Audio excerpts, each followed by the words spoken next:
Křivoklácko. To není jen slavný hrad tyčící se nad řekou Berounkou, ale především krajina dechberoucí přírodní krásy a bohaté historie.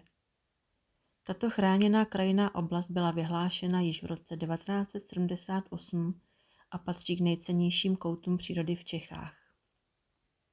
Je to místo, kde se divoké lesy a klidné říční meandry setkávají v harmonii, která nutí člověka zpomalit. Lesy jsou zde převážně listnaté s převahou dubů a buků a tvoří nejrozsáhlejší plochu lesů ve středních Čechách. Jsou domovem například čápa černého, víra velkého, v posledních letech i rysa ostrovida. Z biotopů tu najdeme suché stráně, vlhká údolí, louky i skalní srázy. Řeka Berounka má zde klidný tok, je to oblíbený místo pro rybáře i vodáky. Na našem společném víkendu byly i chvíle na procházky po okolí. Šli jsme například na vyhlídku nad řekou s hradem v pozadí, kam nás zavedly lesní pěšiny ve svazích nad řekou.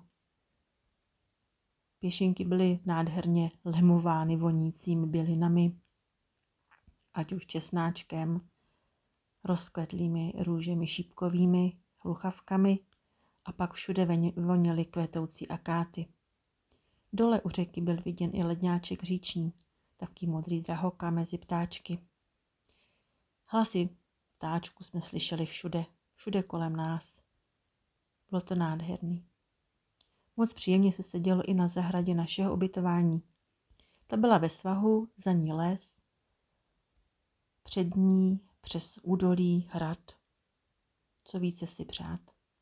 Snad jen, aby taková místa zůstala pro blaho všech lidí i přírody samé. Bylo to moc krásné. Děkujeme.